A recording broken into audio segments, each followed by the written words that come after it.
안녕하세요. 좋은 하루 보내세요. 저희 채널이 마음에 드셨다면 좋아요와 구독 부탁드려요. 여러분의 응원이 힘이 된답니다. 자, 이제 실화를 하나 들려드릴게요. 며느리가 사고를 당해 혼수 상태에 빠졌습니다. 어느 날 병문안을 갔을 때 손자가 제게 다가와 속삭였습니다. 할머니, 엄마는 아픈 게 아니에요. 아픈 척 하는 거예요. 저는 혼란스러워 대답했습니다. 뭐라고? 그런 말 하는 거 아니야. 그러자 아이는 제게 자신의 핸드폰을 건넸고 저는 그대로 얼어붙었습니다. 빵집 앞에서 낡은 오토바이를 꺼냈습니다. 손에는 아직 밀가루와 이스트 냄새가 배어 있었죠. 오늘 아침은 평소보다 유난히 바빴습니다. 손님들이 쉴 새 없이 드나들었기 때문입니다. 매일 진열대에 따끈한 빵들이 채워지는 것을 보고 사람들의 웃음소리와 대화를 들을 때마다 저는 작은 기쁨을 느꼈습니다. 하지만 그 순간 제가 가장 바라는 것은 사랑하는 손자, 민호가 있는 학교에 도착하는 것이었습니다. 아이는 늘 눈을 반짝이며 교실에서 있었던 일을 신나게 이야기하곤 했습니다. 그 미소만 생각하면 제 모든 피로가 사라지는 것 같았습니다. 헬멧을 쓰고 막 출발하려던 참에 주머니 속 핸드폰이 세차게 울렸습니다. 모르는 번호였습니다. 저는 미간을 찌푸리며 잠시 망설였지만 결국 전화를 받았습니다. 수화기 너머의 목소리는 차갑고 다급했으며 마치 칼날처럼 제 생각을 끊어버렸습니다. 김순자 씨 되십니까? 며느님께서 심각한 교통사고를 당하셨습니다. 지금 서울 명진병원으로 긴급 이송 중입니다. 귀에서 윙하는 소리가 들렸습니다. 세상이 갑자기 멈춘 것 같았습니다. 오토바이가 소나기에서 흔들리며 거의 쓰러질 뻔했습니다. 저는 핸들을 꽉 붙잡은 채 꼼짝도 할 수 없었습니다. 온몸에 피가 멎는 듯한 기분이었습니다. 심장이 너무 세차게 뛰어 주변의 모든 소음이 묻혔습니다. 늘 딸처럼 아꼈던 며느리 서연이가 심각한 사고를 당했다니.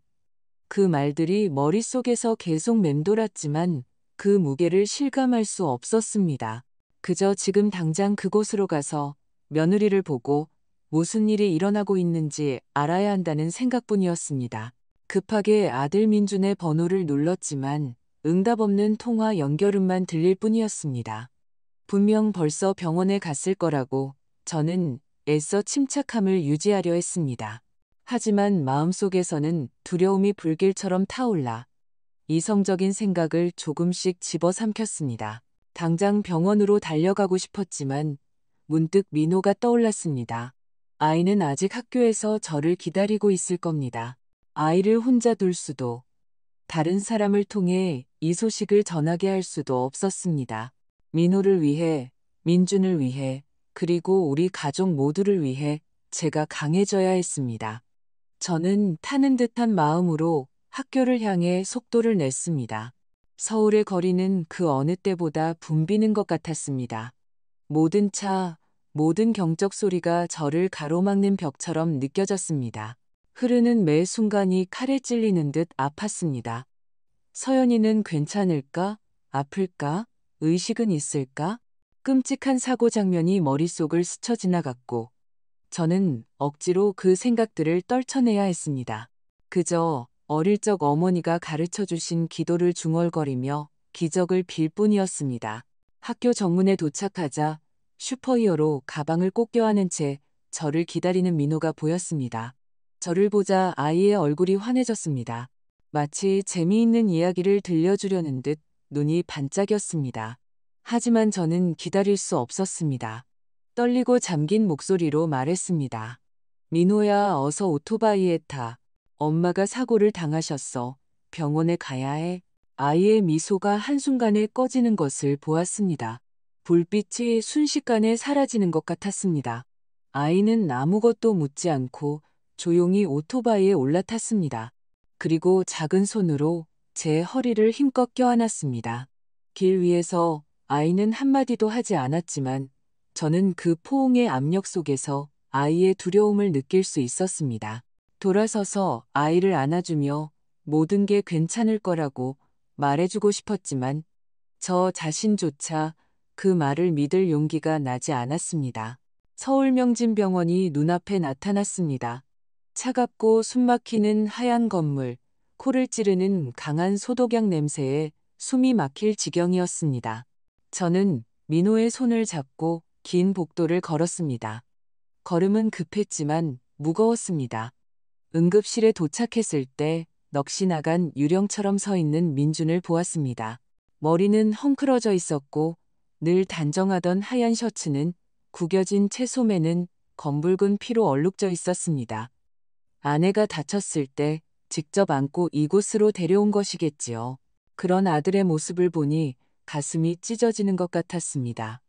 늘 굳건하던 제 아들이 이제는 길 잃은 아이처럼 보였습니다. 저를 보자 민준이 달려왔습니다.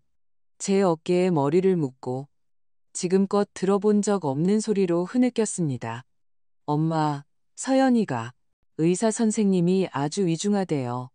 그의 목소리는 떨렸고 마치 모든 힘을 잃은 듯 했습니다. 저 역시 떨고 있었지만 아들을 꽉 껴안으며 버티려 애썼습니다. 아빠가 우는 것을 본 민호도 울음을 터뜨렸습니다. 아이의 어리고 혼란스러운 목소리가 엄마하고 외쳤습니다. 아이는 민준의 바지에 매달렸습니다. 버려질까 두려운 듯 커다란 눈에는 공포가 가득했습니다. 이 폭풍 속에서 저는 무릎을 꿇고 아이를 가슴으로 끌어당겨 보호하려 했습니다. 하지만 저 자신조차 두려움에 잠식당하고 있는데 어떻게 아이를 지킬 수 있었을까요? 우리 셋은 복도의 차가운 플라스틱 의자에 앉았습니다. 시간은 멈춘 듯 했습니다. 강한 소독약 냄새, 스피커에서 계속해서 흘러나오는 건조한 안내 방송, 모든 소리가 심장을 찌르는 칼날 같았습니다. 저는 민준을 보고, 민호를 보고, 그리고 굳게 닫힌 응급실 문을 번갈아 보았습니다. 소리치고 싶고, 문을 두드리고 싶고, 서연이가 어떤지 알기 위해 무엇이든 하고 싶었습니다.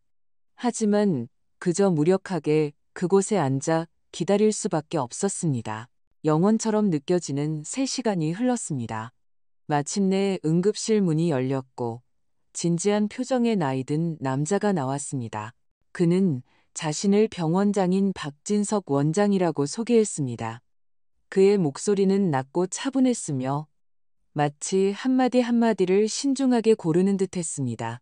환자분은 심각한 두부 외상을 입어 깊은 혼수 상태에 빠졌습니다. 저희는 최선을 다했지만 언제 깨어날지는 환자분의 의지에 달려 있습니다. 그 말은 가슴을 후려치는 충격이었습니다. 깊은 혼수 상태, 환자의 의지. 그 문장들이 머릿속을 맴돌았지만 이해할 수 없었습니다. 늘 빛나고 생기 넘치던 서연이가 이제 생사의 기로에 누워 있다니 민주는 그대로 주저앉았습니다. 제가 붙잡지 않았다면 바닥에 쓰러졌을 겁니다. 그의 눈은 흐릿해졌고 마치 온 세상이 무너진 것 같았습니다.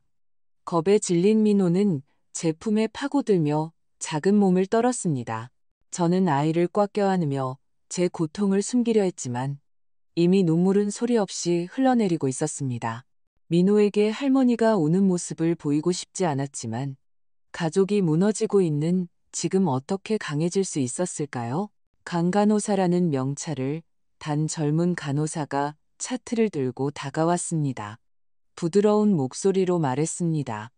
가족분들은 유리를 통해 환자를 보실 수 있습니다. 하지만 소라는 피우지 말아주세요. 저는 고개를 끄덕였습니다.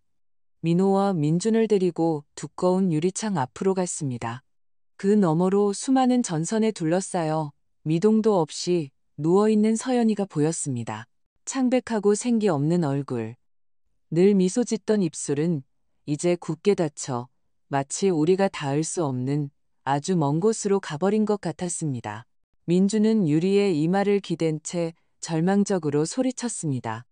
여보, 눈 좀 떠봐, 나 좀 봐. 그의 처절한 목소리가 복도의 정적을 깨뜨렸습니다. 간호사들이 달려와 그를 부드럽게 진정시켰지만 저는 그 순간 그 어떤 것도 아들의 고통을 덜어줄 수 없다는 것을 알았습니다. 저는 그곳에 서서 민호를 껴안으며 아이의 작은 심장이 미약하게 뛰는 것을 느꼈습니다. 무언가 위로의 말을 건네고 싶었지만 목이 메어 한마디도 할 수 없었습니다. 그날 밤 저는 민호를 거의 억지로 끌고 집으로 돌아와야 했습니다. 아이는 엄마와 함께 있겠다며 서럽게 울었지만 숨막히는 병원 분위기 속에 아이를 둘 수는 없었습니다. 저는 아이를 달래며 내일 다시 오겠다고 약속했지만 저 자신조차 내일 우리를 무엇이 기다리고 있을지 알 수 없었습니다. 민주는 복도의 플라스틱 의자에 웅크린 채 넉나간 시선으로 병실 문만 바라보며 남겠다고 고집했습니다. 그런 아들을 보니 가슴이 미어졌지만 저도 머물 수는 없었습니다. 민호에게는 제가 필요했고 빵집도 제가 지켜야 했습니다. 우리 가족 모두가 저에게 의지하고 있었습니다. 그 비극적인 순간 이후 제 작은 집은 어둡고 무거운 안개에 뒤덮인 것 같았습니다. 매일 아침 눈을 뜰 때마다 가슴에 돌덩이가 얹힌 듯 숨쉬기조차 힘들었습니다. 저는 62년을 살면서 이별과 죽음을 겪었지만 지금처럼 무력감을 느낀 적은 없었습니다.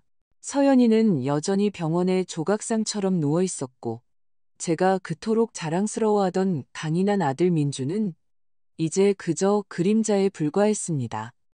서울명진병원은 그의 두 번째 집이 되어버렸습니다. 매일 저는 서연이의 병실 앞에 돌처럼 굳어 앉아 있는 민준을 보았습니다. 그의 눈은 충혈되었고 예전의 빛을 잃었습니다. 낮에는 응급실 문을 뚫어져라 쳐다보며 마치 그렇게 오랫동안 바라보면 서연이가 눈을 뜨고 예전처럼 웃어줄 것이라 믿는 듯 했습니다.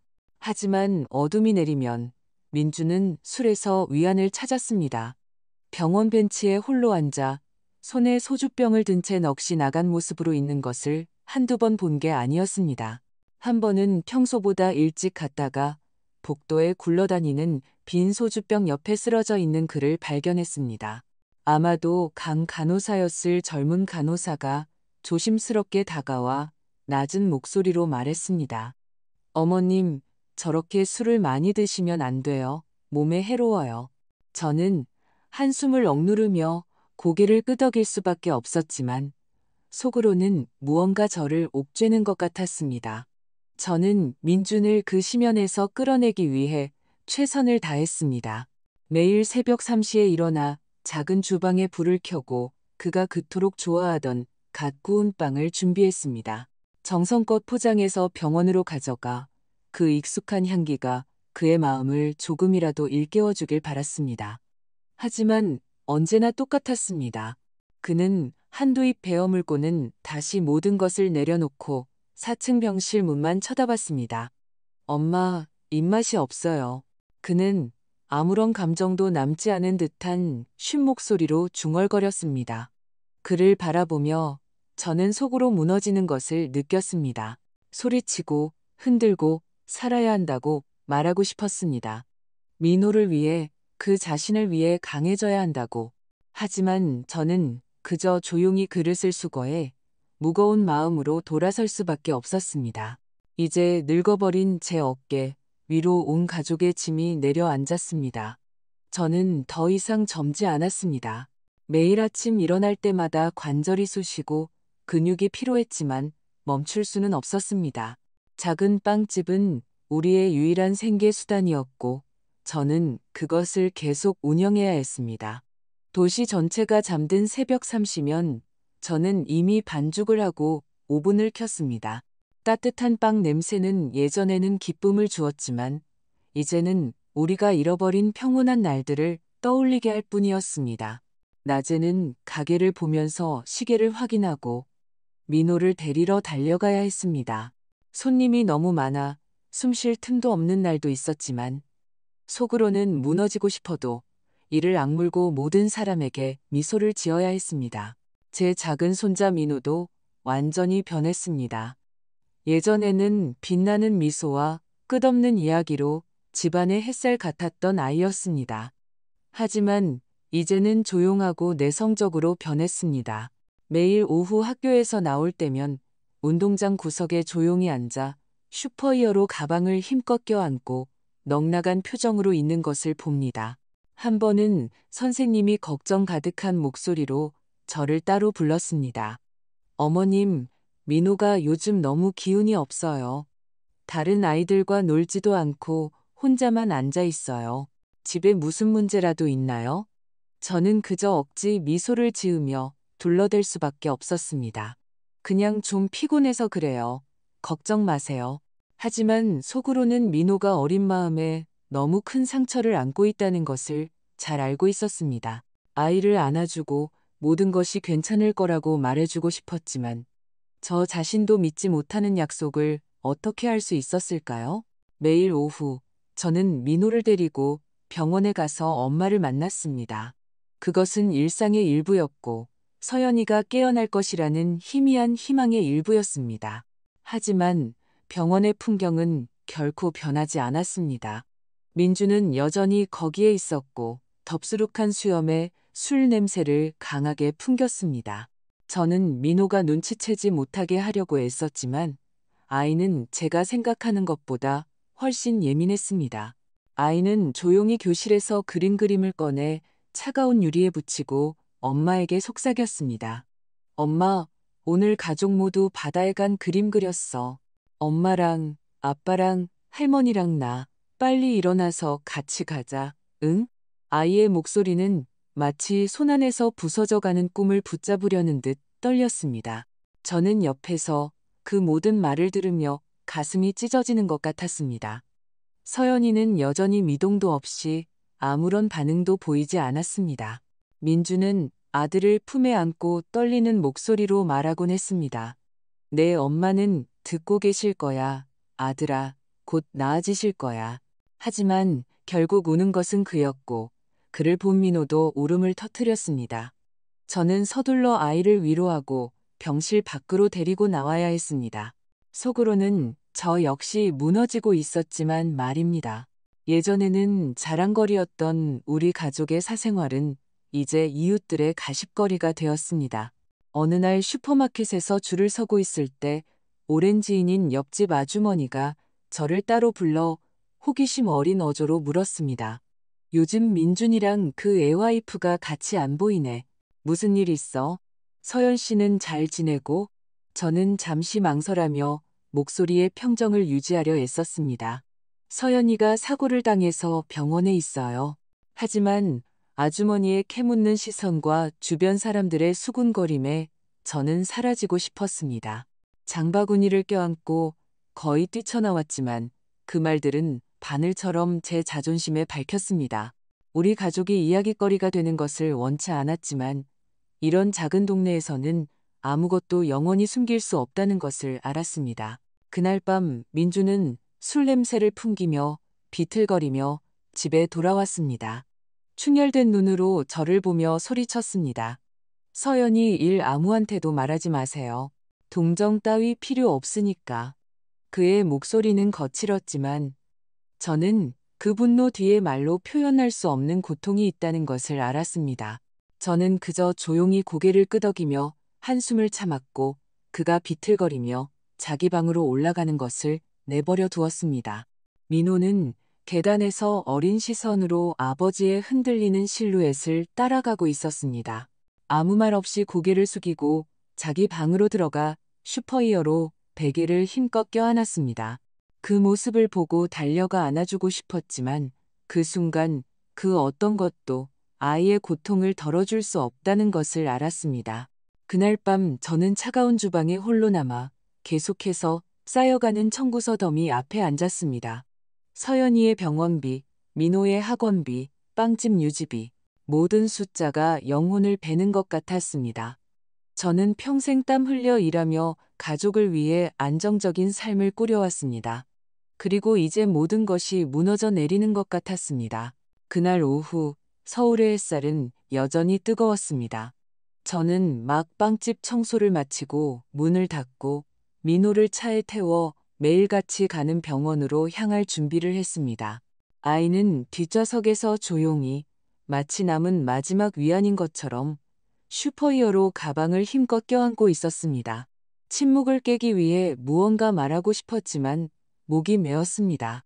그저 한숨을 쉬며 엑셀을 밟을 수밖에 없었습니다. 서울 명진병원에 도착하자 익숙하고 고통스러운 풍경이 눈앞에 펼쳐졌습니다. 복도는 여전히 차가웠고 소독약 냄새가 코를 찔렀으며 스피커의 안내방송은 건조하게 울려 퍼졌습니다. 민주는 플라스틱 의자에 앉아 머리를 떨군 채 극심한 피로에 꾸벅꾸벅 졸고 있었습니다.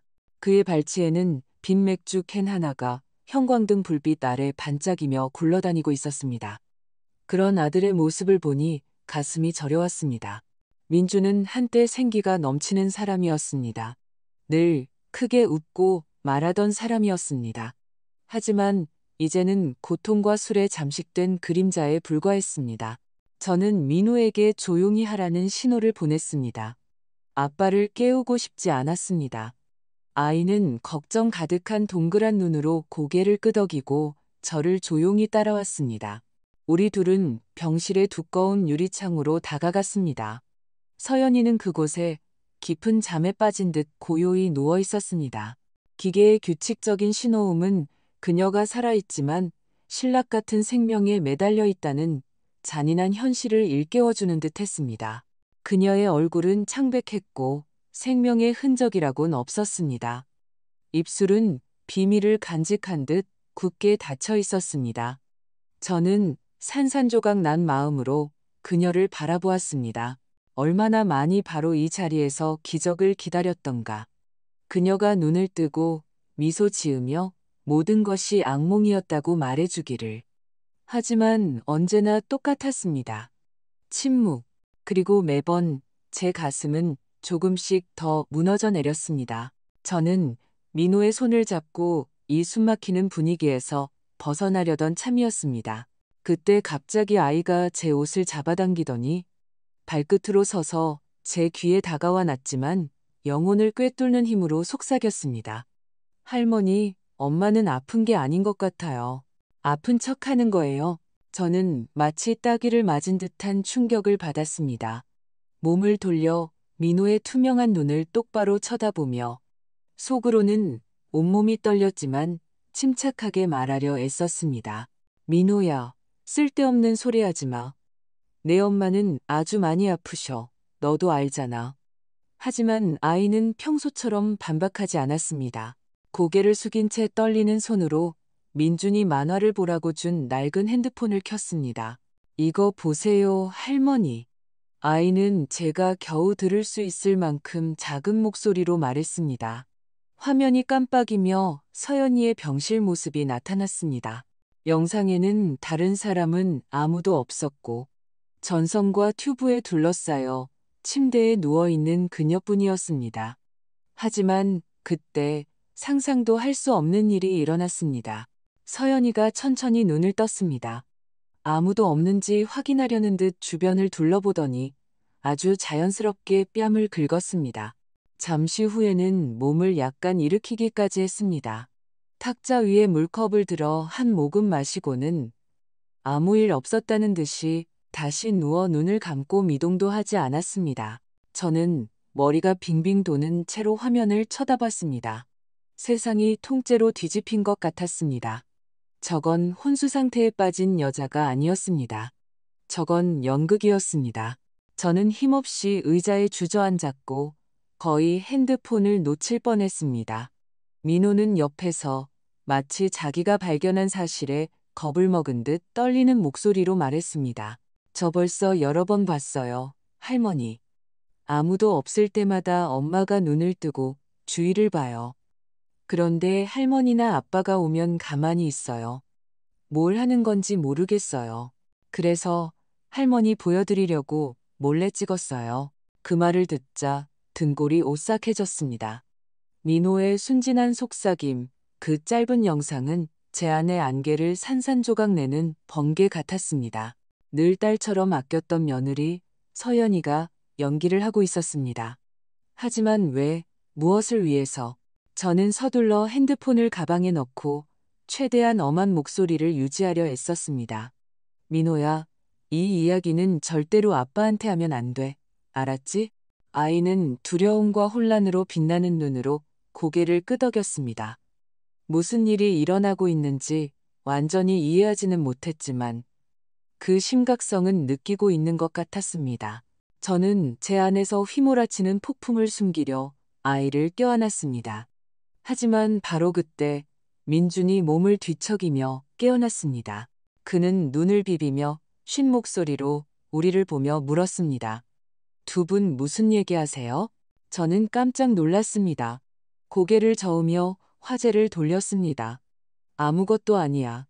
민호한테 집에 가서 숙제하라고 얘기하고 있었어. 민주는 고개를 끄덕이고는 아들을 자기 쪽으로 끌어당겨 속삭였습니다. 걱정 마. 엄마는 곧 깨어나실 거야. 민호는 고개를 숙이고 아버지의 시선을 피했습니다.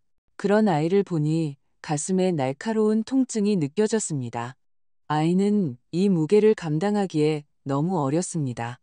자기 아버지를 상대로 비밀을 지키기에는 집으로 돌아오는 길, 저는 오토바이를 탄 채 마치 공중에 떠 있는 것 같았습니다. 발이 땅에 닿는 느낌도 없었습니다. 제 머릿속은 혼돈 그 자체였습니다. 영상 속 장면들이 멈추지 않는 공포 영화처럼 계속해서 반복되었습니다. 민호의 속삭임, 겁에 질린 아이의 눈빛, 그리고 서연이의 미동 없는 얼굴, 모든 것이 맞지 않는 조각들이었습니다. 내가 오해하고 있는 건 아닐까? 그저 무의식적인 순간 신체의 반응이었을까? 하지만 마음 깊은 곳에서는 제가 본 것이 우연이 아니라는 것을 알고 있었습니다. 서연이는 무언가를 숨기고 있었고 그것은 저를 두려움에 떨게 했습니다. 그녀가 아니라 민준과 민호, 그리고 우리 가족 전체가 두려웠습니다. 다음 날 아침, 저는 평소보다 일찍 잠에서 깼습니다. 아직 동이 트기 전, 문틈으로 첫 햇살이 비치기도 전이었습니다. 저는 평소보다 일찍 서울 명진병원에 도착했습니다. 복도는 아직 텅 비어 있었고 몇몇 당직 직원들만 조용히 지나다녔습니다. 민주는 아직 오지 않았습니다. 아마 아내 곁에서 꼬박밤을 새운 후 씻으러 집에 갔을 겁니다. 저는 복도 구석에 서서 서연이의 병실 창문을 바라보았습니다. 그녀는 여전히 그곳에 미동도 없이 누워 있었습니다. 밀랍처럼 창백한 얼굴. 하지만 이제 그녀를 볼 때마다 더 이상 삶과 죽음 사이에서 싸우는 사람의 연약함이 보이지 않았습니다. 대신 제가 아직 해독하지 못한 무언가를 숨기고 있는 미스터리의 배일만 보일 뿐이었습니다. 서연이를 전담으로 돌보는 젊은 간호사, 강 간호사가 병실 안에 있었습니다.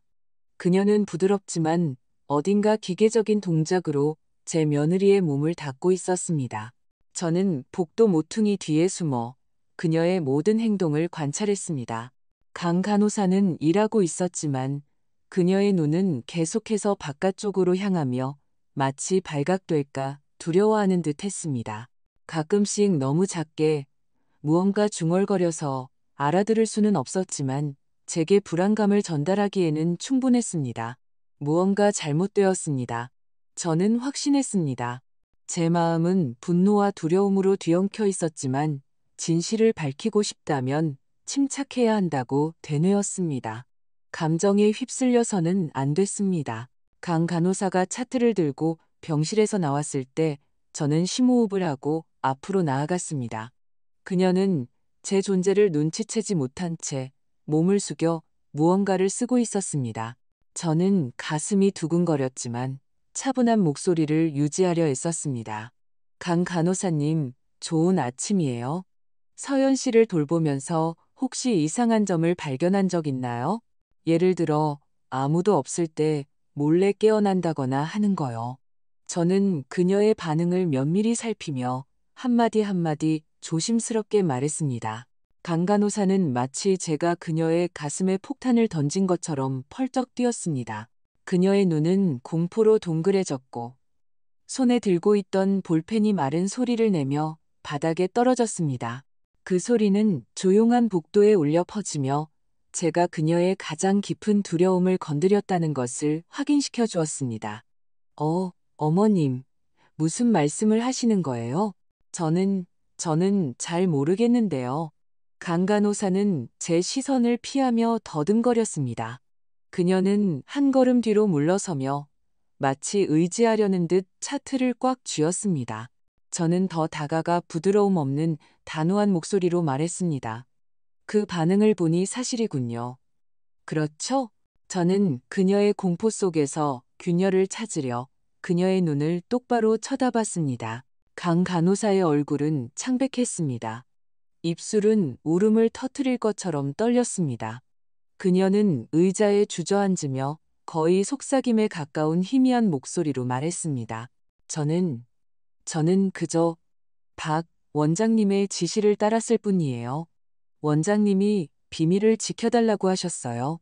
제발, 저는 그냥 직원일 뿐이에요. 저를 끌어들이지 마세요. 그 반쯤 털어놓은 고백은 저를 번개처럼 내리쳤습니다. 저는 바닥이 발밑에서 갈라지는 듯한 느낌으로 꼼짝도 할 수 없었습니다. 사실이었습니다. 서연이는 혼수 상태인 척 연기하고 있었을 뿐만 아니라 병원장인 박 원장까지 연루되어 있었습니다. 속으로는 분노가 끓어올랐지만 저는 목소리의 침착함을 유지하려 애썼습니다. 그가 정확히 뭘 시켰죠? 똑똑히 말해요, 강 간호사. 저는 그녀가 도망칠 틈을 주지 않고 한 걸음 더 다가갔습니다. 강 간호사는 손을 비비며 세차게 고개를 저었습니다.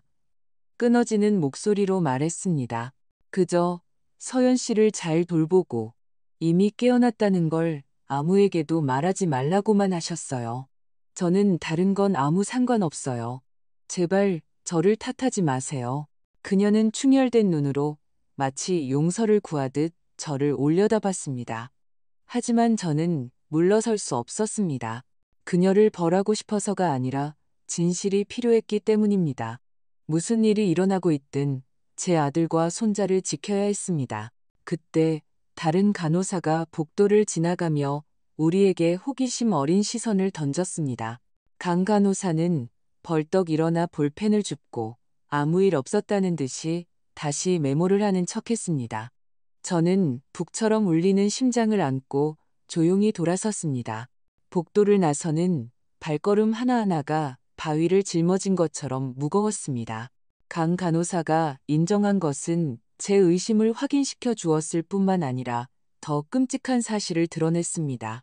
이것은 단순히 서연이의 연극이 아니라 박 원장처럼 힘있는 누군가가 뒤를 봐주는 기만이었습니다. 그들은 무슨 짓을 꾸미고 있었을까요? 어떻게 민중과 민호가 고통 속에서 무너지도록 내버려두면서 온 가족을 속일 만큼 잔인할 수 있었을까요? 민준이 병원에 도착했을 때 저는 아무 일 없었던 것처럼 태연하게 행동하려 애썼습니다. 그가 지친 목소리로 물었습니다. 엄마, 서연이는 어때요? 무슨 소식 있어요? 저는 그저 고개를 저으며 낮은 목소리로 대답했습니다. 똑같아. 의사 선생님도 별 진전이 없다고 하시네. 하지만 속으로는 불길이 저를 집어삼키고 있었습니다. 민준에게 모든 것을 털어놓고 싶었습니다. 민호의 영상을 보여주고 그의 아내가 혼수 상태가 아니라고 말해주고 싶었습니다. 하지만 그의 충혈된 눈, 지친 얼굴을 보니 그럴 수가 없었습니다. 민준은 이미 너무 많은 것을 잃었고 이 진실이 그를 완전히 파괴할 마지막 한 방울이 될까 두려웠습니다. 그날 밤 저는 낡은 침대에서 뒤척였습니다. 희미한 달빛이 커튼 사이로 스며들어 천장을 비췄지만 제 마음을 둘러싼 어둠을 걷어내지는 못했습니다. 저는 잠들기 위해 이불을 꽉 쥐었지만 눈을 감을 때마다 날카로운 질문들이 심장을 꿰뚫었습니다. 서연이는 왜 그런 짓을 했을까? 박 원장은 이 모든 일에서 어떤 역할을 했을까? 그리고 가장 끔찍한 것은 제가 며느리를 사랑하고 신뢰했던 그 모든 세월이 단지 연극이었을까? 저는 서연이뿐만 아니라 제 자신의 순진함에도 배신당한 기분이었습니다. 혼자서는 해결할 수 없다는 것을 깨달았습니다. 도움이 필요했습니다. 다음 날 아침 일찍 일어나 평소처럼 민호를 학교에 데려다 주었습니다. 아이는 여전히 말없이 스파이더맨 가방을 껴안고 이해할 수 없는 세상에 갇힌 듯 넉나간 표정이었습니다. 저는 아이의 머리를 쓰다듬으며 미소 지으려 애썼습니다. 오늘 학교에서 열심히 해. 일찍 데리러 올게.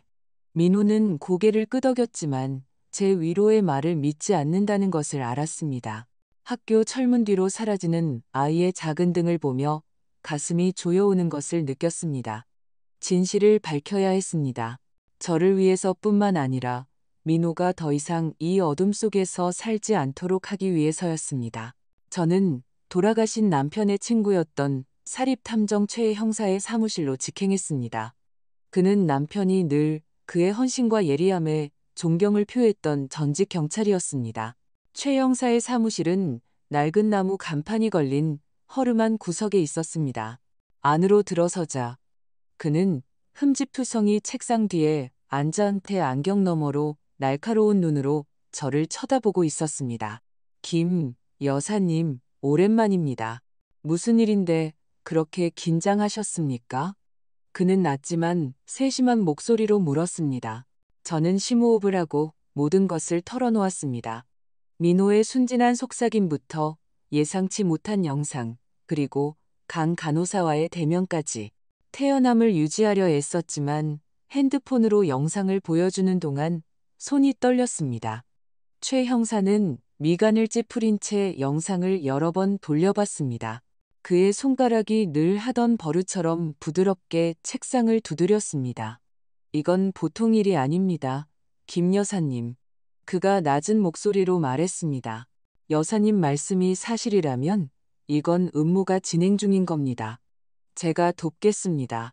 하지만 아드님께는 특히 이 사실을 비밀로 하셔야 합니다. 저는 짐을 나눌 수 있다는 안도감과 동시에 진실이 드러나기 시작하면서 더 무거워지는 마음으로 고개를 끄덕였습니다. 최 형사는 즉시 병원 감시를 시작하겠다고 약속했고 저는 두려움과 섞인 희미한 희망의 불씨를 안고 그의 사무실을 나섰습니다. 그날 밤 저는 다시 민호를 데리고 병원에 갔습니다. 공기는 언제나처럼 숨막혔습니다. 소독약 냄새가 저를 덮쳤고 서연이의 병실에서 흘러나오는 기계음이 끊임없이 들렸습니다.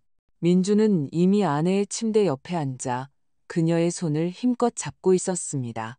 눈물이 조용히 그의 뺨을 타고 흘러내렸습니다.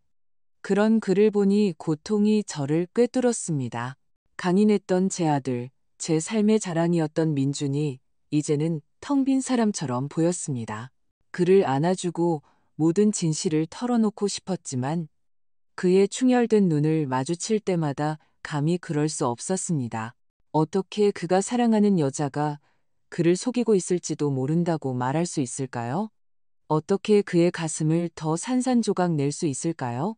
저는 민호를 아버지 옆에 두고 물을 마시러 간다는 핑계로 복도로 나왔습니다.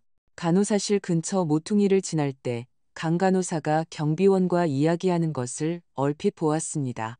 그녀는 발각될까 두려운 듯 초조한 눈빛으로 얇은 서류철을 그의 손에 슬쩍 건넸습니다. 저는 숨을 죽이고 발걸음을 늦춰 더 잘 들으려 애썼습니다. 이거 빨리 그분께 전해줘요. 강 간호사가 떨리는 목소리로 중얼거렸습니다. 경비원은 고개를 끄덕이고 서류철을 재킷 주머니에 넣은 뒤 박 원장의 사무실 쪽으로 서둘러 향했습니다. 강 간호사가 돌아섰을 때 그녀의 시선이 제 시선과 마주쳤습니다. 그녀는 깜짝 놀라 저를 못 본 척하며 서둘러 고개를 숙이고 빠르게 멀어졌습니다. 저는 그녀를 부르려 앞으로 나섰지만 경비원이 이미 불신 가득한 눈으로 저를 쳐다보고 있었습니다. 저는 보이지 않는 손이 제 목을 조르는 듯한 느낌에 멈춰 섰습니다. 며칠 후 최 형사는 저를 한적한 골목에 숨겨진 작은 카페로 불렀습니다. 제가 도착했을 때 그는 이미 구석진 자리에 앉아 있었고 앞에는 사진 뭉치가 놓여 있었습니다. 앉으시죠. 그가 낮지만 긴장된 목소리로 말했습니다. 그는 사진들을 제 쪽으로 밀었고 그것들을 보자 온몸이 마비되는 것 같았습니다.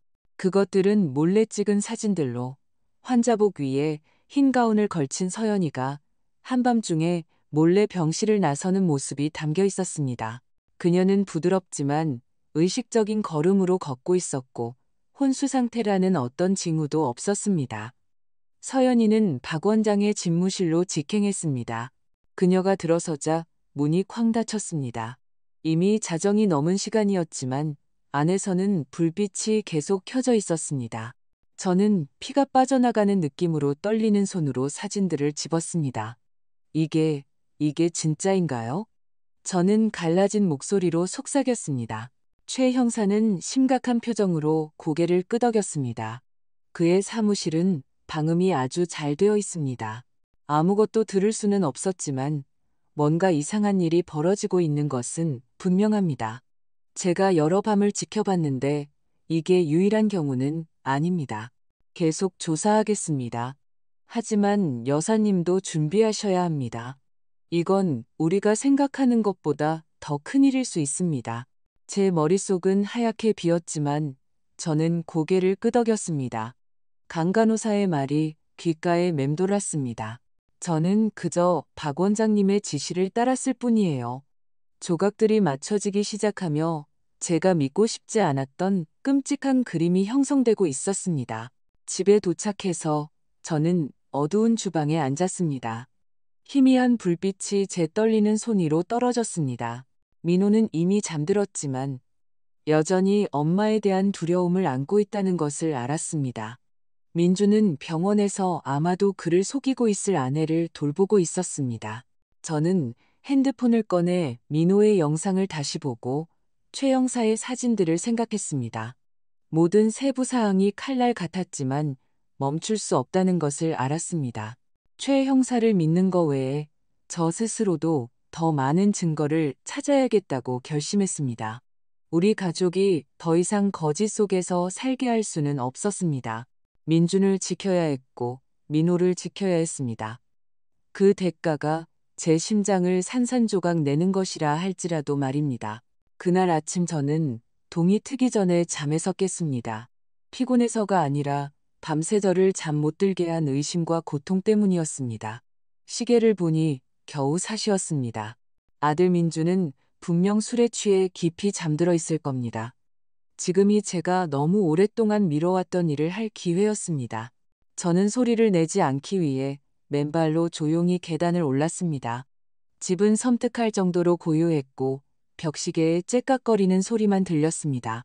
저는 민준과 서연이의 방문 앞에 섰습니다. 가슴이 격렬하게 뛰는 것을 느끼며 손잡이를 꽉 쥐었습니다. 이러면 안 된다는 것을, 아들과 며느리의 방을 뒤져서는 안 된다는 것을 알았습니다. 하지만 이제 다른 선택지가 없었습니다. 서연이가 정말 우리를 배신하고 있다면 가족을 지키기 위한 증거, 무언가가 필요했습니다. 심호흡을 하고 문을 열었습니다. 방 안에는 여전히 서연이의 달콤하고 강렬한 향수 냄새가 배어 있었습니다. 예전에는 다정하고 익숙하게 느껴졌던 향기였습니다. 화장대 위에는 빨간 립스틱이 열린 채 놓여 있었고 마치 그녀가 불과 몇 분 전에 떠난 것 같았습니다. 이런 작은 디테일들이 제 영혼을 꿰뚫었습니다. 서연이가 막 결혼했을 때가 떠올랐습니다. 그녀가 조심스럽게 머리를 빗던 모습, 새 드레스를 입어보며 미소 짓던 모습, 그 모든 것이 연극이었을까? 저는 고개를 저어 그 기억들을 떨쳐내고 찾기 시작했습니다. 아무것도 건드리지 않도록 조심하며 서랍을 하나씩 열었습니다. 작은 소음 하나, 심지어 옷감이 스치는 소리에도 깜짝 놀라 민준이 깨어나 저를 발견할까 두려웠습니다. 화장대, 책장, 심지어 침대 밑까지 확인했지만 평소의 물건들 외에는 아무것도 찾지 못했습니다. 마침내 저는 서연이가 물건들을 보관하던 낡은 옷장을 열었습니다. 맨 아래 서랍, 여러 겹의 실크 스카프 아래에 고무줄로 묶인 파란색 서류철 뭉치가 숨겨져 있었습니다. 끔찍한 비밀을 만지려는 듯 그것을 열 때 손이 떨렸습니다. 안에는 2개의 생명보험 증권이 있었습니다. 서류들은 정성스럽게 인쇄되어 있었고 각 페이지 끝에는 서연이의 선명한 서명이 있었습니다. 첫 번째는 환자가 장기 치료를 요하거나 혼수 상태에 빠질 경우 거액을 지급하는 조항이 포함된 건강보험이었습니다. 그 액수에 저는 할 말을 잃었습니다. 큰 집을 살 수 있을 만큼의 돈이었습니다. 두 번째 증권은 더욱 끔찍했습니다. 몇 배나 더 높은 보상금을 지급하는 기간제 생명보험이었습니다. 한 사람의 인생을 완전히 바꿀 수 있는 금액이었습니다. 안정적인 직업도 없던 서연이가 왜 이렇게 큰 계약서에 서명했는지 이해하려 애쓰며 몇 번이고 읽었습니다. 그녀는 쇼핑을 위해 민준에게 돈을 달라고 하곤 했고, 때로는 기본적인 생활비를 충당하기 위해 부끄러워하며 제게 부탁하기도 했습니다. 그렇다면 이 증권을 지불할 돈은 어디서 났고 왜 그녀에게 필요했을까요? 저는 핸드폰을 꺼내 종이가 구겨지지 않도록 조심하며 각 페이지를 촬영했습니다. 버튼을 누를 때마다 제 가족을 배신하고 있다는 기분이 들었지만 다른 선택지가 없다는 것을 알았습니다. 서류철을 제자리에 다시 놓고 서랍을 닫은 뒤 방을 나섰습니다. 하지만 문을 열자마자 민준과 마주쳤습니다.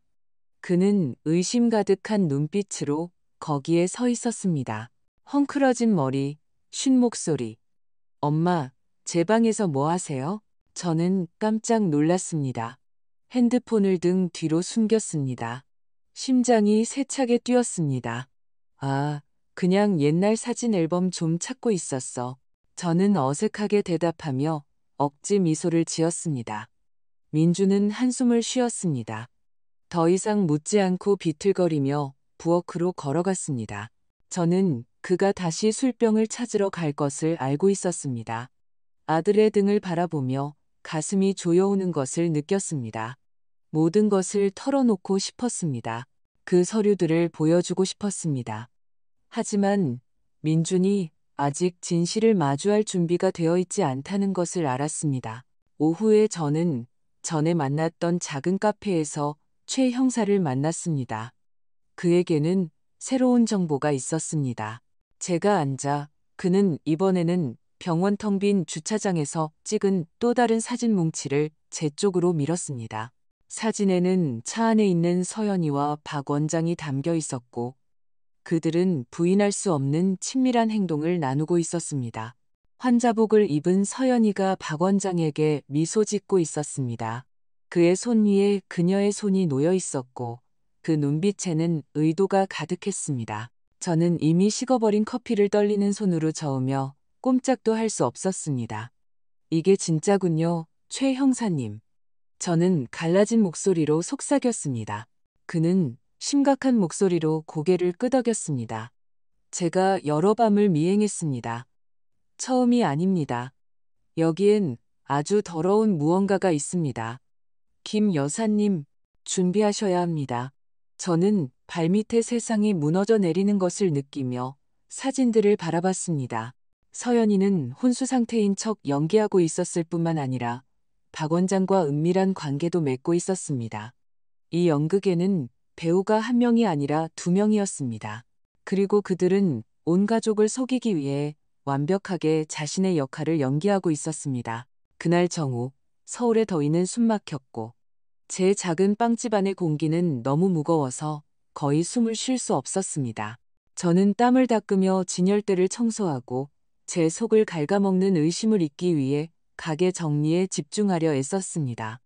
요즘은 매 순간이 전쟁 같았습니다. 빵집을 유지하고 민호를 돌보고 서연이에 대한 끔찍한 진실을 마주하는 것, 막 남은 빵들을 바구니에 담아 문을 닫고 쉬러 가려던 참이었습니다. 그때 뒷골목 문에서 요란한 노크 소리가 울려 퍼졌습니다. 소리가 너무 커서 저는 깜짝 놀라 손에 든 쟁반을 거의 떨어뜨릴 뻔했습니다. 불길한 예감을 안고 문을 열러 달려갔습니다. 문이 열렸을 때 저는 얼어붙었습니다. 세 명의 남자가 팔에 용과 뱀문신을 한 채 굳은 얼굴로 입구를 막고 있었습니다. 우두머리로 보이는 키 크고 머리를 짧게 깎은 남자가 구겨진 종이를 내밀며 거친 목소리로 말했습니다. 박서연 어디 있어? 빚 갚을 때가 됐는데 저는 종이를 보았습니다. 가슴이 미친 듯이 뛰었고 마치 몸에서 피가 빠져나가는 것 같았습니다. 손이 이미 떨리고 있었지만 침착함을 유지하려 애썼습니다. 잘못 찾아오셨어요. 제 며느리는 병원에서 혼수 상태로 누워 있어요. 아무도 만날 수 없어요. 남자는 말은 웃음을 터뜨렸습니다. 그 소리가 너무 잔인해서 등골이 오싹했습니다. 혼수 상태? 우리가 바보인 줄 알아? 박서연이 사업에 투자한다고 우리한테 거액을 빌려갔어. 계속 모른 척하면 이 가족 평화롭게 살 생각 마. 그의 말은 칼처럼 저를 꿰뚫었습니다. 주위를 둘러보니 몇몇 이웃들이 호기심과 두려움이 섞인 눈으로 문틈으로 엿보고 있었습니다. 이 일이 커지면 온 동네가 떠들썩해질 것이고 우리 가족은 수군거림의 대상이 될 것이라는 것을 알았습니다. 저는 침을 삼키고 차분한 목소리로 대답했습니다. 제발 진정하세요. 저는 그 빚에 대해 아무것도 몰라요. 제가 알아볼게요. 하지만 우두머리는 물러설 기미가 없었습니다. 그는 옆으로 미소 지으며 제 작은 집을 가리켰습니다. 알아본다고? 일주일 주지. 돈 없으면 이 집 팔아서 갚아. 저는 발밑에 땅이 갈라지는 것을 느꼈습니다. 항의하고 싶었습니다. 제가 아무 상관없다고, 서연이는 아직 병원에 있다고 소리치고 싶었습니다. 하지만 세 사람의 차가운 시선은 그들이 장난하는 것이 아니라는 것을 분명히 했습니다. 저는 서둘러 안으로 들어가 부엌에 숨겨둔 금고를 열고 민호와 빵집을 위해 수년간 모아온 모든 저축을 꺼냈습니다. 떨리는 목소리로 우두머리의 손에 돈을 쥐어주었습니다. 우선 이걸 받으세요. 제발 시간을 좀 더 주세요. 그들은 경멸적인 눈으로 저를 쳐다봤고 마치 그 자리에서 모든 것을 망가뜨릴지 결정하는 듯 했습니다. 결국 우두머리는 돈을 주머니에 넣고 마지막 위협을 던졌습니다. 일주일이야. 우리를 다시 오게 만들지 마. 그러고 나서 세 사람은 무거운 발걸음으로 뒷골목으로 사라졌습니다. 저는 계단에 주저앉았습니다. 더위 때문이 아니라 저를 옥죄는 두려움과 무력감 때문에 땀에 흠뻑 젖어 있었습니다. 서연이가 빚을 졌다니, 사업에 투자했다니. 그 말들이 머릿속을 맴돌았지만 말이 되지 않았습니다. 늘 그렇게 소박하다고 믿었던 그녀가 어떻게 이런 일에 휘말릴 수 있었을까요? 바로 그때 주머니 속 핸드폰이 울렸습니다. 최 형사의 메시지였습니다.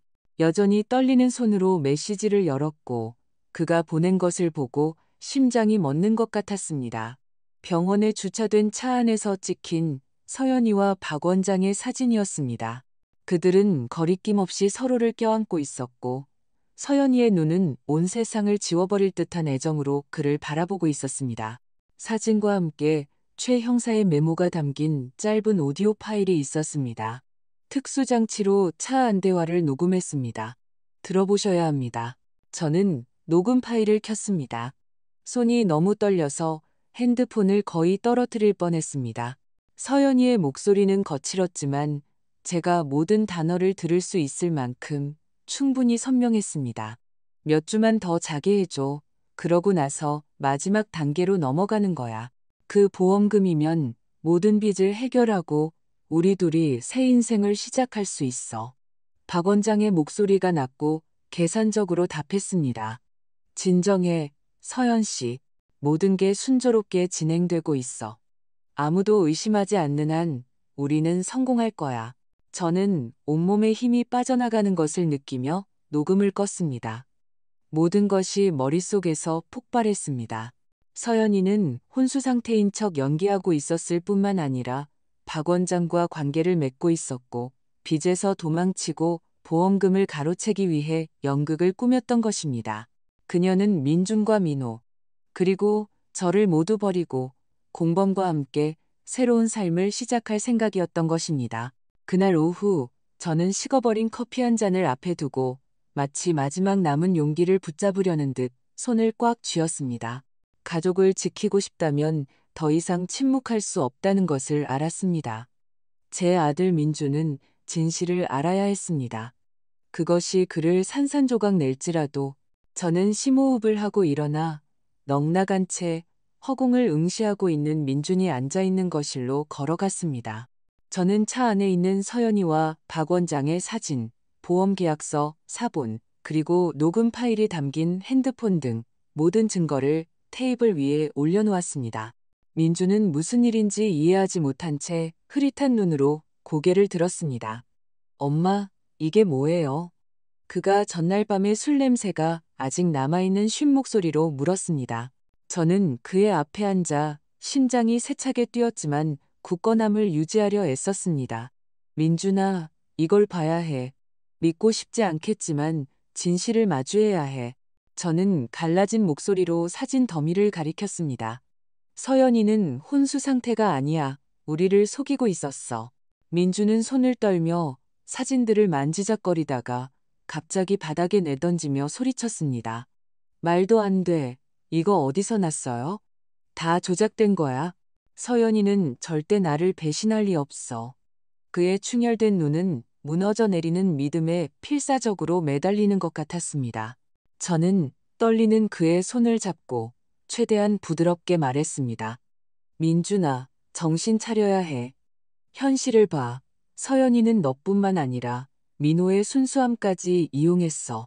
아프겠지만 더 이상 거짓 속에서 살 수는 없어. 제가 녹음 파일을 재생했습니다.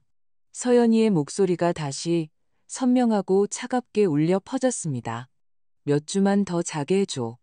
그러고 나서 마지막 단계로 넘어가는 거야. 그 보험금이면 모든 빚을 해결하고 우리 둘이 새 인생을 시작할 수 있어. 민주는 마치 따귀를 맞은 사람처럼 꼼짝도 하지 않았습니다.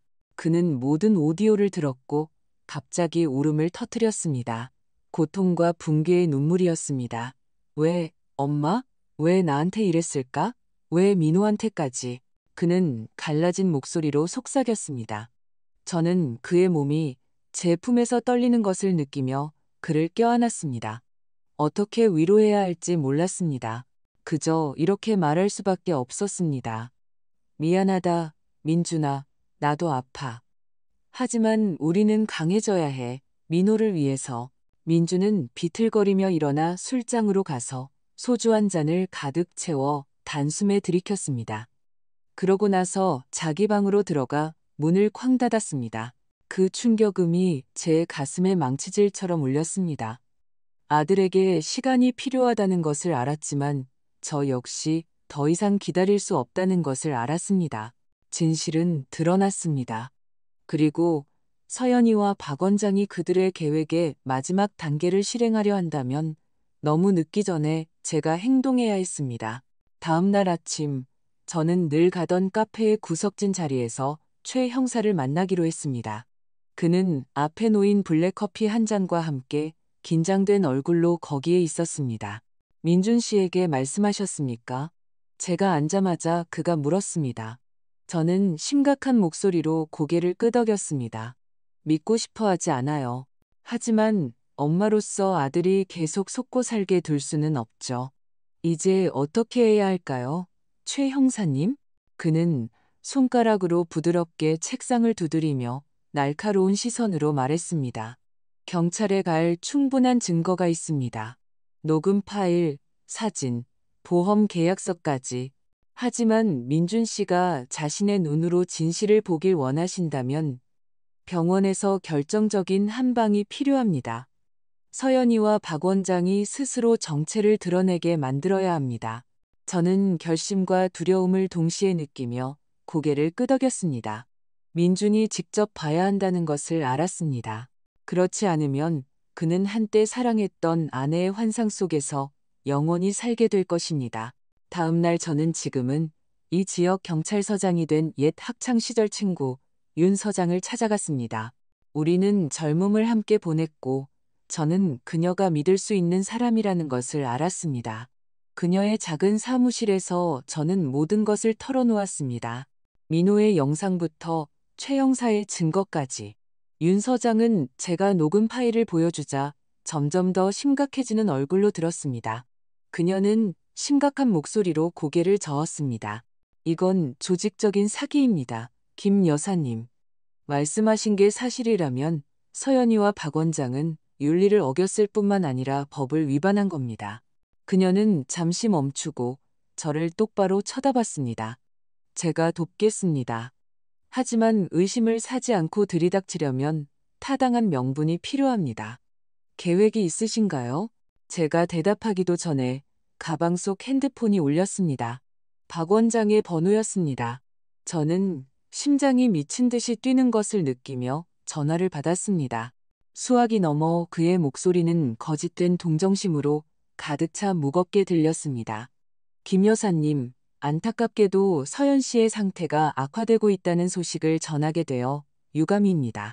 아마도 내일 아침에는 가족분들이 준비를 하셔야 할 것 같습니다.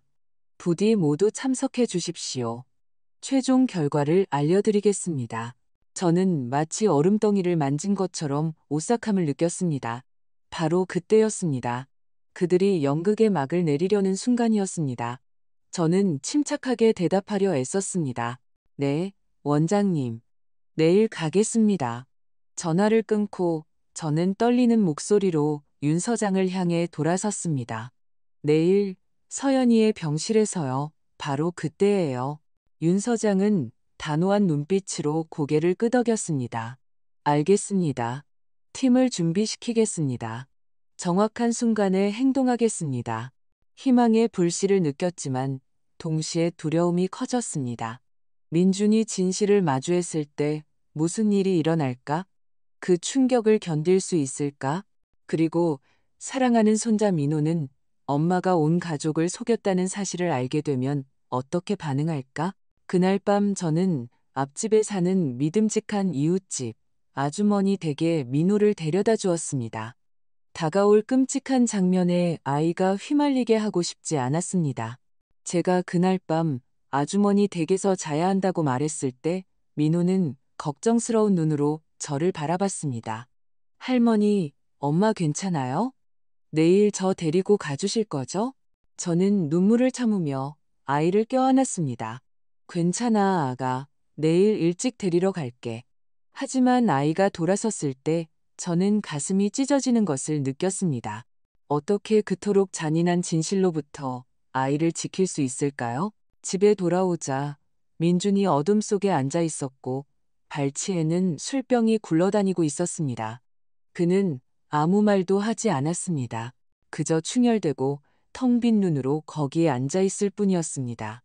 저는 다가가 그의 어깨에 손을 얹고 한마디만 했습니다.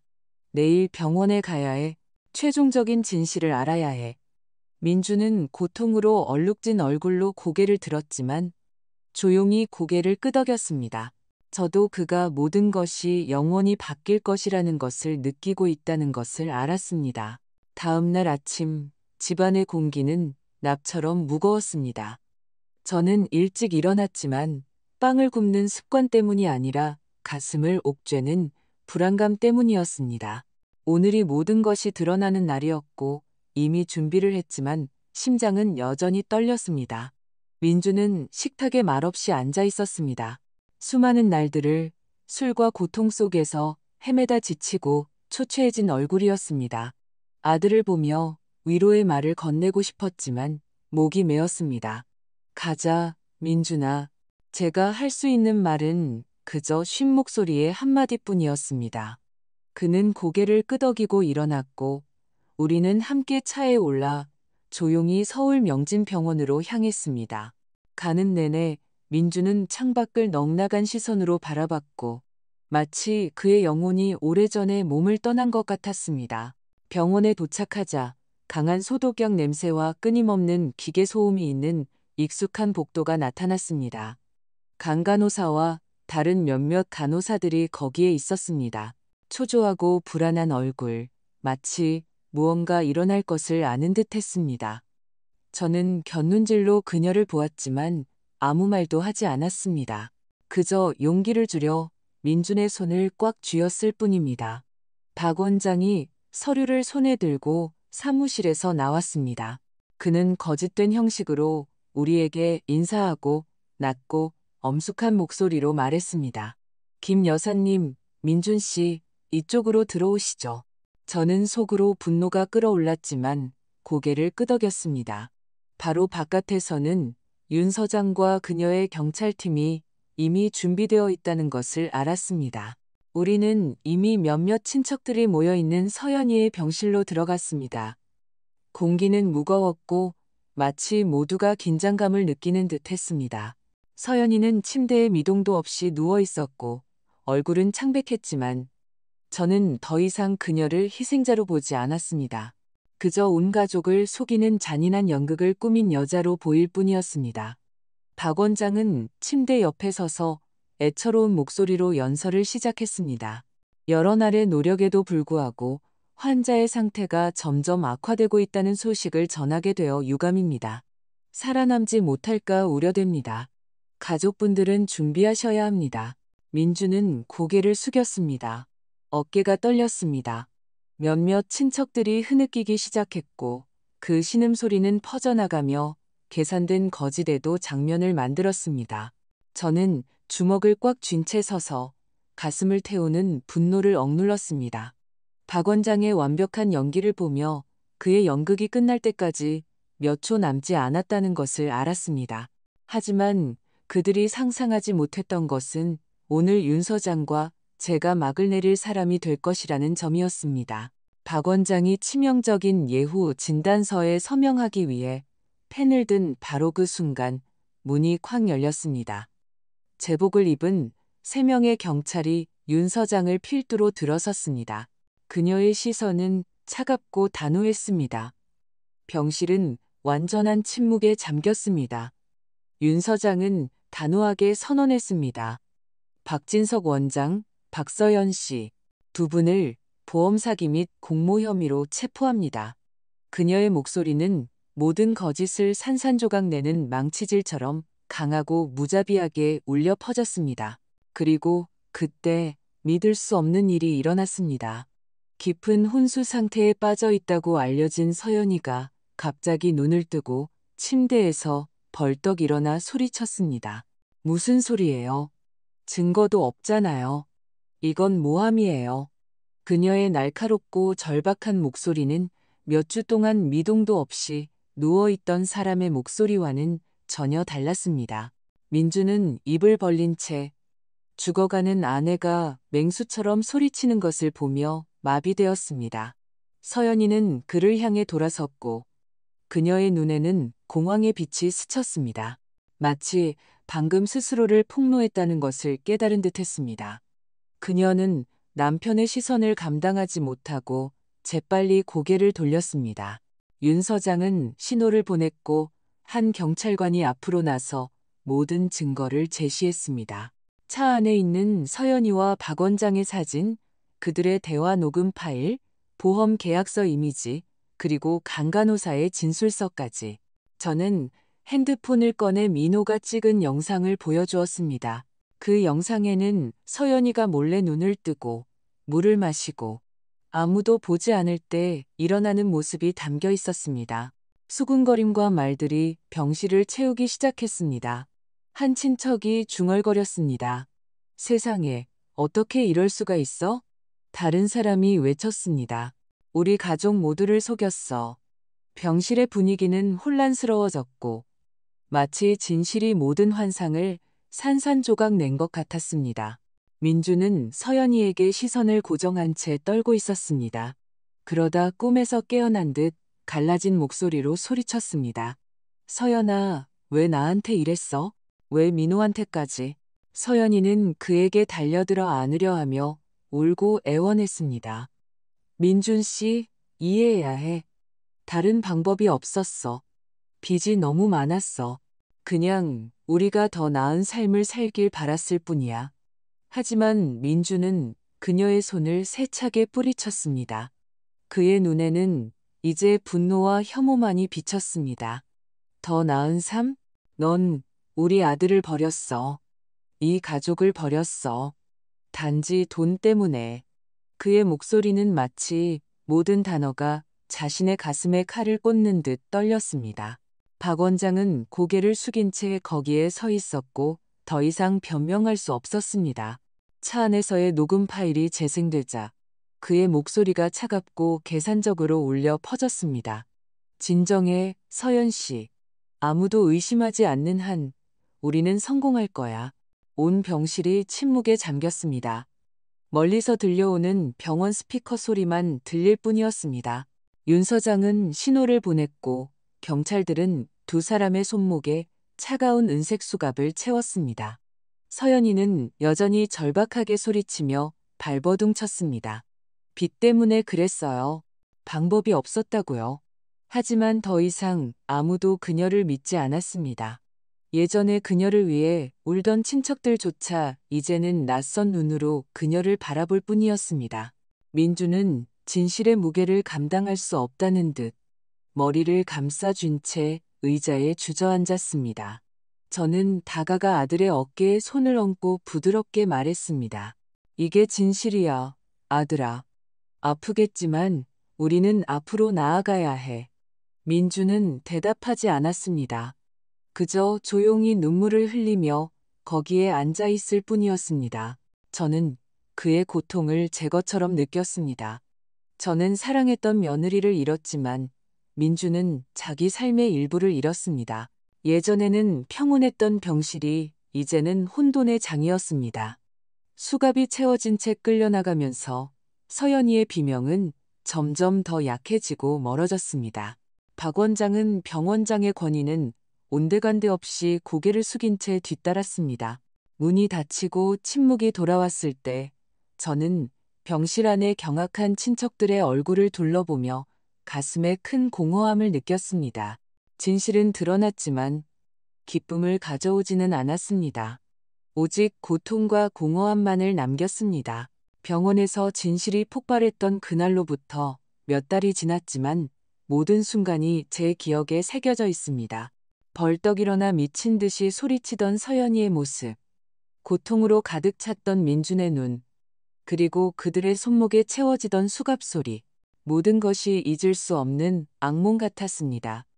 하지만 지금 법정 앞에서 저는 마침내 마음의 짐을 내려놓을 수 있을 것 같은 작은 안도감을 느낍니다. 오늘은 서연이와 박 원장의 공개 재판이 열리는 날입니다. 그리고 저는 이것이 우리 가족을 산산조각 냈던 잔인한 연극의 마침표가 될 것이라는 것을 압니다. 민준과 저는 가득 찬 법정의 맨 앞줄에 앉았습니다. 공기는 숨막혔고 모르는 사람들의 수군거림, 언론, 그리고 몇몇 이웃들로 가득 찼습니다. 민주는 예전보다 훨씬 말랐지만 더 이상 술병이 주던 절망감은 없었습니다. 그의 시선에는 고통과 함께 살아가는 법을 배운 듯한 평온함이 있었습니다. 저는 그에게 힘을 주려 손을 꽉 쥐었습니다. 그는 저를 보며 희미하게 미소 지었고 저는 아직 아프지만 그가 앞으로 나아가려 노력하고 있다는 것을 이해했습니다. 중년의 판사가 엄숙한 얼굴로 기소 내용을 읽기 시작했습니다. 그의 목소리는 선명하게 울려 퍼졌고 모든 단어가 지난 몇 달간의 거짓을 산산조각 내는 망치질 같았습니다. 서연이와 박 원장은 사기, 보험 사기, 재산 편취 공모 등 여러 범죄로 기소되었습니다. 모든 증거가 법정의 대형 스크린에 공개적으로 상영되었습니다. 민호의 영상, 최 형사의 사진, 차 안에서의 녹음 파일, 그리고 제가 서랍에서 찾은 보험 계약서까지. 모든 증거는 서연이와 박 원장이 우리 가족 모두를 속이기 위해 꾸민 정교한 계획을 폭로하는 퍼즐 조각이었습니다. 박 원장은 피고인석에 고개를 숙인 채 앉아 감히 고개를 들지 못했습니다. 그는 낮은 목소리로 자신의 죄를 인정하며 야망과 서연이와의 부적절한 관계 때문에 그녀를 도왔다고 시인했습니다. 반면에 서연이는 여전히 저항하려 했습니다. 그녀는 헝클어진 머리에 충혈된 눈으로 울며 민준을 바라봤습니다. 민준 씨, 미안해요. 이렇게 되길 원한 건 아니었어요. 그냥 빚을 갚고 싶었어요. 우리를 위해 더 나은 삶을 원했어요. 하지만 그 뒤늦은 눈물은 더 이상 아무도 감동시키지 못했습니다. 민주는 한치의 동정심도 없이 그녀를 차갑게 바라봤습니다. 더 나은 삶? 넌 이 가족을 배신했어. 민호를 배신했어. 단지 돈 때문에. 그는 분노와 고통으로 떨리는 목소리로 말했습니다. 최종 판결이 내려졌습니다. 박 원장은 징역 6년, 서연이는 징역 5년을 선고받았고 모든 손해를 배상해야 한다는 의무도 부과되었습니다. 판사가 의사봉을 내리쳤을 때 그 말은 소리는 모든 것의 끝을 알렸습니다. 서연이는 서럽게 울며 주저앉았지만 법정의 누구도 그녀를 쳐다보려 하지 않았습니다. 박 원장은 고개를 숙인 채 호송되었습니다. 한때 권력을 가졌던 자의 모습은 이제 그림자에 불과했습니다. 민주는 옆에서 주먹을 꽉 쥔 채 조용히 눈물을 흘리고 있었습니다. 저는 그것이 고통의 눈물이 아니라 해방의 눈물이라는 것을 알았습니다. 제 아들은 마침내 한때 사랑했던 아내의 환상에서 자유로워진 것입니다. 법정을 나왔을 때 서울의 밝은 햇살은 더 이상 예전처럼 뜨겁지 않았습니다. 언론이 우리를 둘러쌌습니다. 얼굴 앞에 마이크가 들이대졌고 질문이 쉴 새 없이 쏟아졌습니다. 저는 그저 차분하지만 단호한 목소리로 한마디만 했습니다. 정의는 실현되었습니다. 절대 가족의 감정을 가지고 장난치지 마십시오. 그 대가는 너무나 클 것입니다. 민주는 옆에서 말없이 있었지만 제 손을 힘껏 쥐며 마치 이제 앞으로 나아갈 준비가 되었다고 말하는 것 같았습니다. 우리의 삶은 상처가 남았지만 서서히 제자리로 돌아왔습니다. 제 작은 빵집은 다시 손님들로 붐볐습니다. 밀가루와 이스트 냄새가 다시 집 같은 느낌을 가져다 주었습니다. 매일 아침 일찍 일어나 반죽을 하고 첫 빵을 구우며 마음이 한결 가벼워지는 것을 느꼈습니다. 민호는 다시 수다스러워지기 시작했고 빵 정리를 돕고 순수한 미소로 가게를 뛰어다녔습니다. 아직도 엄마를 언급하긴 했지만 더 이상 예전처럼 잃어버린 슬픔은 없었습니다. 아이의 웃음은 햇살처럼 우리 작은 집의 고통스러운 빈틈을 채워갔습니다. 민준도 변했습니다. 그는 술에 빠져 지내는 대신 구체적인 일에 집중할 수 있는 자동차 정비소에서 새로운 일을 구했습니다. 저는 그가 진정한 아버지가 되는 법을 배우고 민호와 함께 시간을 보내고 학교에 데려다 주고 매일 밤 이야기를 들려주는 것을 보았습니다. 어떤 밤에는 민준이 창가에 조용히 앉아 넉나간 시선으로 있는 것을 보았지만 저는 그가 용서하는 법을 배우고 있다는 것을 알았습니다. 서연이가 아니라 자기 자신을. 어느 날 오후 온 가족이 식탁에 둘러앉아 있을 때 민호가 갑자기 고개를 들고 눈을 동그랗게 뜨고 저를 바라봤습니다. 할머니, 엄마는 언젠가 돌아와요. 아이의 질문은 칼에 찔리는 것 같았습니다. 하지만 저는 미소 지었습니다. 아이의 작은 손을 잡고 다정하게 대답했습니다. 떠나기를 선택하는 사람들도 있단다. 민호야. 하지만 중요한 건 우리에게는 아직 서로가 있다는 거야. 할머니, 너, 그리고 아빠. 이게 바로 가족이야. 민준이 저를 바라봤습니다. 그의 눈은 결의로 빛났고 이어서 민호의 머리를 쓰다듬었습니다. 그래, 아들아. 우리는 항상 서로를 위해 여기 있을 거야. 민호는 고개를 끄덕였습니다. 순진한 미소가 그의 얼굴에 그려졌고 몇 달 만에 처음으로 저는 이 집이 다시 예전처럼 따뜻해졌다고 느꼈습니다. 저는 아들과 손자를 바라보며 마음의 평화가 가득 차는 것을 느꼈습니다. 최악의 폭풍은 지나갔고 상처를 남겼지만 우리에게 앞으로 나아갈 힘을 주었습니다. 고통의 나날들, 잠 못 이루던 밤들, 그리고 더 이상 견딜 수 없다고 생각했던 모든 순간들을 생각했습니다. 하지만 이제 저는 우리 가족이 해냈다는 것을 압니다. 우리는 살아남았을 뿐만 아니라 더 강해지고 더 단단해졌습니다. 저는 일어나 민호에게 오렌지 주스를 한 잔 더 따라주고 그가 교실에서 그린 새로운 그림에 대해 이야기하는 것을 들으며 미소 지었습니다. 할머니와 아빠, 그리고 자신이 밝은 태양 아래 함께 있는 그림이었습니다. 민호의 미소와 민준의 굳건한 시선을 보며 과거가 아무리 고통스러웠을지라도 우리는 함께 앞으로 나아갈 것이라는 것을 알았습니다. 한때 폭풍에 산산조각 났던 제 작은 집은 이제 벽돌이 아닌 사랑과 신뢰로 재건되었습니다. 그리고 평생을 이 가족을 지키는 데 바쳤던 저는 마침내 마음속에서 작은 평화를 찾았습니다.